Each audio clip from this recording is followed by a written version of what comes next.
Amigos falsos intentan aprovecharse demasiadas veces. Hoy he pensado en compartir la historia de Sam, nombre falso. Sam no hace amigos fácilmente. Él no es bueno en conversaciones triviales, y para empeorar las cosas, desconfía de las personas que son demasiado amistosas por las razones que diré a continuación. Sam hizo mucho dinero a una edad temprana. No voy a decir exactamente qué hizo, porque no quiero que nadie sepa quién es, pero fue algo que lo hizo rico. Siendo un tipo listo, Sam invirtió la mayoría del dinero en inversiones a largo plazo, que le van a pagar una cantidad razonable cada mes hasta el día que fallezca. Así que no vive una vida rica, pero nunca va a tener que volver a trabajar. Unos años después de su inesperada fortuna, se aburrió y decidió volver a la universidad. Allí conoció a algunas cuantas personas que con entusiasmo buscaban amistad con él. Entablar amistad con ellos fue tan fácil que durante un tiempo se sintió feliz. Más tarde se enteró que habían descubierto de su fortuna buscando su nombre en internet. Empezó despacio al principio. De vez en cuando, uno de ellos se quedaba sin dinero y le pedía a Sam un préstamo, y luego se desentendían cuando se lo pedían. Sam empezó a preocuparse, pero no quería perder a sus nuevos amigos. Luego decidieron ir todos juntos de vacaciones a un conocido parque de atracciones. Presionaron a Sam para que él pagara las entradas, también el vuelo y hasta las habitaciones de hotel. Sam les intentó explicar que mes a mes no recibía suficiente dinero como para poder pagar por todo eso, pero le juraron que se lo iban a devolver y aumentaron la presión social sobre él. Al final se dio y aceptó un adelanto del pago del siguiente mes para poder pagar las vacaciones. Luego, por si todo eso fuera poco, lo abandonaron durante la mayor parte de las vacaciones. Cada vez que intentaba salir con ellos, le decían: «Es que ya quedamos de vernos con alguien más», o «Es que ya cenamos». Al final de las vacaciones, Sam se vio obligado a enfrentarse al hecho de que realmente no eran sus amigos. Sam estaba furioso y tuvo una idea mientras leía las noticias locales.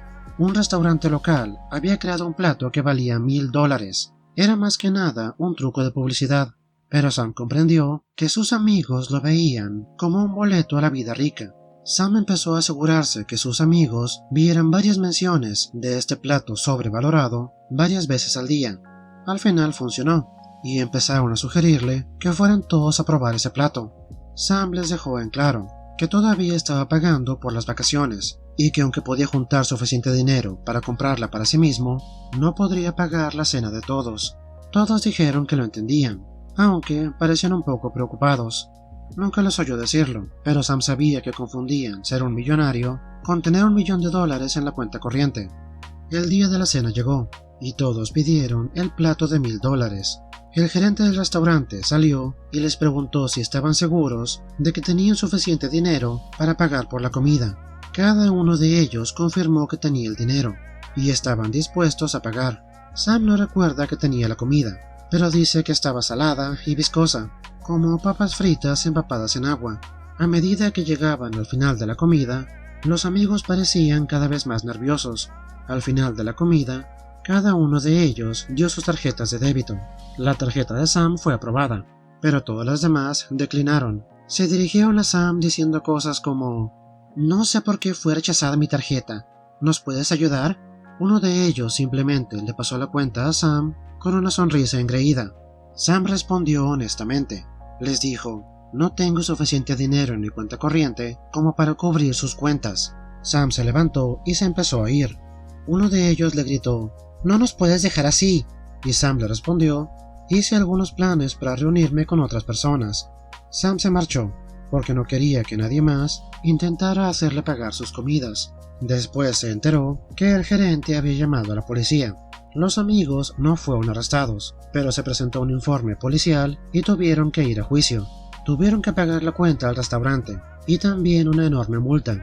Como tenían problemas legales, la universidad los puso en probación.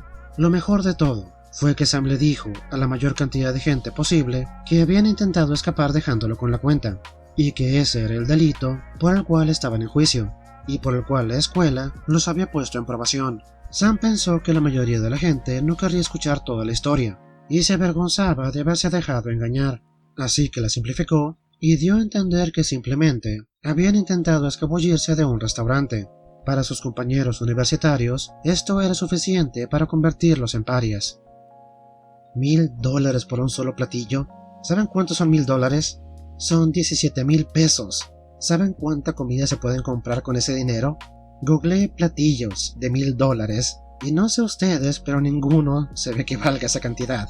Mucho menos con hambre. Pero ok, no estamos aquí para hablar de eso. Con esos precios, uno pensaría que el restaurante pide algún tipo de garantía antes de traer la comida, especialmente en grupos grandes. Lo de dejarlos con la cuenta fue la venganza perfecta. Gente como esa claramente no sabe lo que vale el dinero. Posiblemente lo piensen mucho mejor la siguiente vez que vayan a hacer un gasto tan frívolo. Una última cosa que la historia no especifica, y me gustaría mucho saber, fue si Sam se animó a pagarles su boleto de avión de vuelta, porque si también se rehusó a pagar por eso, habría sido la cereza en este pastel de venganza. Nunca te metas con un ranchero. Mi padre tuvo la venganza definitiva cuando yo era un niño. Crecí en un rancho de caballos en Colorado, de unos 80 acres, y criábamos caballos de la raza Missouri Foxtrotters. Teníamos viviendo ahí durante casi 20 años, cuando unas personas compraron una franja de propiedad en la parte trasera de nuestra tierra. Era una extraña parcela de tierra, ya que era muy estrecha, y estaba justo en el espacio entre nuestra valla trasera y una carretera muy transitada del condado. Nos sorprendió que alguien la comprara, ya que la casa tendría que estar muy cerca de la carretera. Bueno, nunca conocimos a estos nuevos vecinos, hasta que un día a mi padre le llegó una carta de un abogado diciéndonos que después de haber estudiado la línea de la propiedad, nuestra valla trasera invadía la propiedad del vecino, entre 3 y 6 pulgadas, dependiendo del punto, a lo largo de la línea de la valla. Esta gente nunca nos había conocido, nunca se habían presentado. Nuestra primera presentación fue esta demanda legal.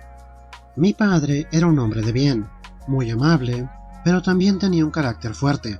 Él llamó a esas personas, organizó una reunión e intentó hacerles entrar en razón.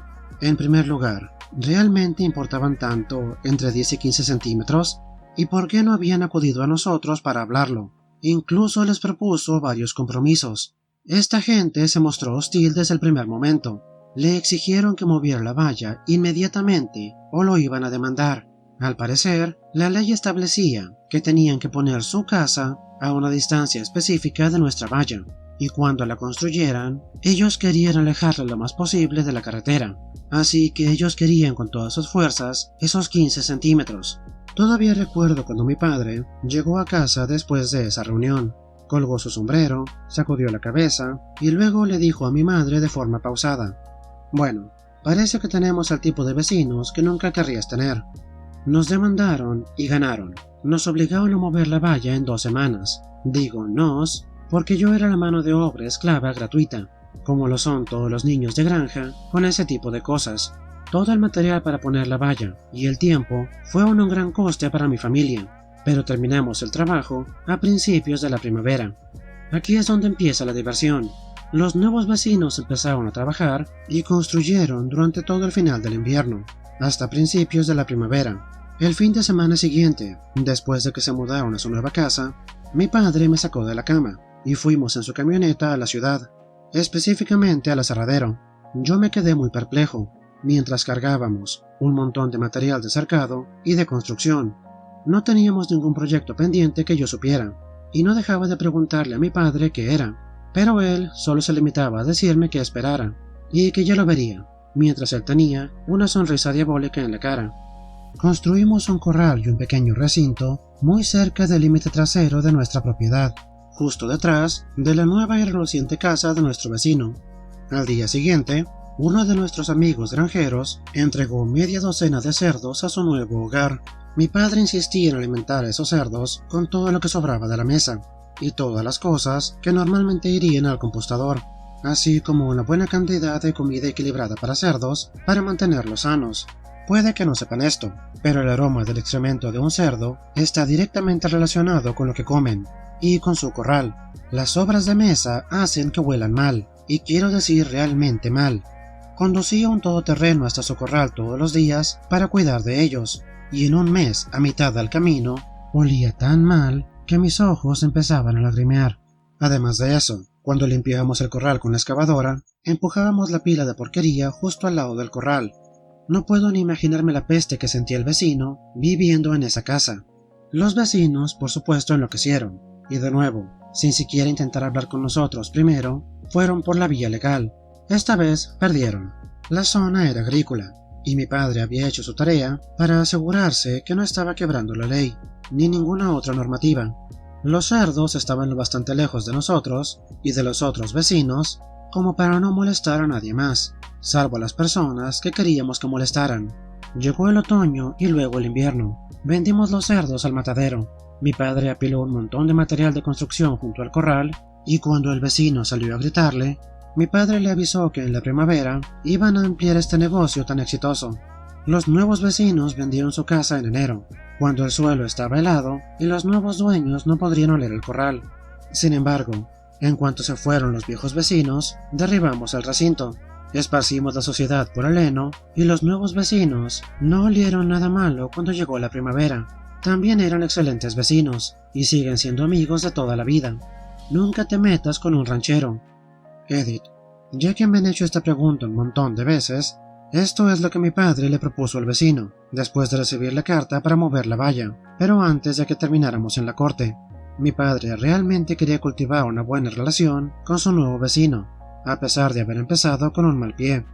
Primero, se ofreció a venderle 5 acres del terreno en la parte de atrás de nuestra propiedad, a un precio que era muy accesible, para que pudieran tener una parcela mejor y alejarse bien de la carretera. Nuestra línea de valla trasera tenía casi 5 acres de largo, por lo que habría recortado una línea de 1 acre de largo. Es todo, y de cualquier manera, era un terreno muy boscoso, no servía para pastorear. No estaban interesados. Por cierto, también tenían mucho dinero, ya que estaban sentados en un pago de $1 millón de su antigua casa en California. Algo que sabíamos, porque yo lo había traído a colación múltiples veces durante la discusión. Afirmaban que tenemos todo el dinero que ocupamos para llevarte a los tribunales, a menos que cumplan inmediatamente. Segundo, mi padre les preguntó si podía mover la valla a lo largo de un tiempo, en lugar de ser golpeado por el costo de una sola vez. Los rancheros no están hechos de dinero. Podríamos trasladar inmediatamente la parte que está justamente atrás del lugar donde tienen pensado construir, para ayudar primero con la planificación y otras cosas. Tampoco estaban dispuestos a hacerlo. Había que moverlo todo inmediatamente. Tercero, por último, mi padre era amigo de los dos tipos que hacían las inspecciones para el condado para ese tipo de cosas. Mi padre había construido muchas adiciones y había hecho cambios en el rancho varias veces con el tiempo. También trabajaban juntos en el cuerpo de bomberos voluntario. Se ofreció a reunirlos a todos y ver qué opciones tenía para solucionar el problema. De nuevo, los vecinos se rehusaron, exigiendo nuevamente que la valla fuera movida inmediatamente. No sé si notan un patrón.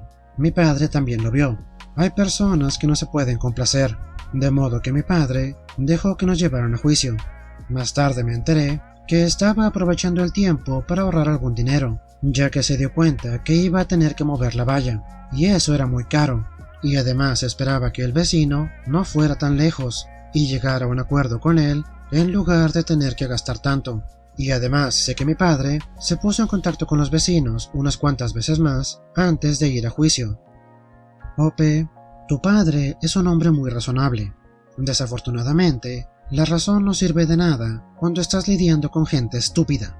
Si tan solo le hubieran dado a tu padre un poco más de tiempo para mover la valla, o si tan solo hubieran usado un poco de lógica, tus vecinos hubieran podido conservar su casa, o incluso de haber querido una propiedad un poco más grande. Pero no, llegaron queriendo imponer, y ganaron 15 centímetros de tierra. ¿Y qué más consiguieron? Una casa apestosa a puerco por varios meses, y un montón de dinero perdido en costos legales. A eso se le llama el impuesto por ser imbécil. Los vecinos no dejaban de aparcar en nuestro estacionamiento, así que los congelé. Esto pasó hace unos 20 años. Nuestra familia tenía 2 edificios de apartamentos, cada uno con 3 unidades. Vivíamos en 2 de ellos y rentábamos los otros 4. No hay nada más que estos 3 pisos alineados a ambos lados de la carretera a lo largo de 1 milla. No todo el mundo tiene estacionamiento.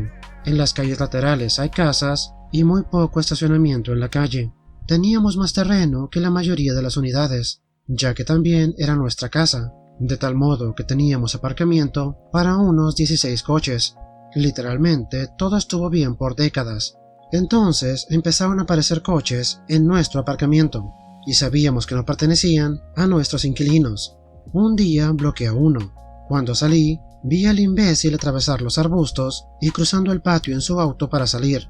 Llamé a la policía, pero no pudieron hacer nada, así que llamé a una empresa de grúas. Les hice poner carteles. Tuvimos que llamarles para que se llevaran un coche. Las señales parecían funcionar, no más coches al azar, hasta que un año, en la Nochevieja, llego a casa y todos los espacios están llenos. Incluso hay coches en la calle bloqueando los demás coches. Estoy más que furioso. Llamo a la grúa, pero no pueden hacer nada. Por lo menos no hasta dentro de unas horas. Estaban muy ocupados. Estamos en los suburbios de Chicago y la temperatura era bajo cero. Se me ocurrió una idea. Saqué los aspersores y las mangueras. Conecté la manguera al grifo del cuarto de lavado y abrí el agua caliente. De ese modo la manguera y los aspersores no se iban a congelar, pero los autos y el suelo sí. 3 aspersores, movidos cada media hora más o menos, durante casi 5 horas.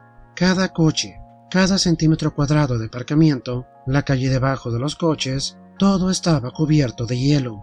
Incluso rocié hielo dentro de las cerraduras, entre las juntas de las ventanillas y de los cristales, e incluso en las rejillas. Después guardé los aspersores y las mangueras y me fui a la cama. A las 4 de la mañana, golpes furiosos en las puertas y timbres sonando sin parar. Nosotros solo sonreímos y llamamos a la policía. Esperamos a que llegaran y salimos. Los policías se tuvieron que aguantar la risa. A estas personas les dijo que se estacionaron aquí su amigo, que tenía un apartamento a varios pisos de distancia. Resulta que era el mismo idiota que pasó su auto por nuestros arbustos. Yo apunté a la señal de la grúa y les dije que movieran sus autos o la grúa se los iba a llevar. En nuestra ciudad, la policía puede poner multas en propiedad privada con permiso del dueño, así que multaron a todos los autos. Además, también fueron remolcados, ya que nadie podía entrar a su vehículo. Ojalá lo hubiera grabado en video. Vaya forma de empezar el año, con una venganza bien administrada, y para los dueños de los autos, con una lección bien aprendida. Esperemos.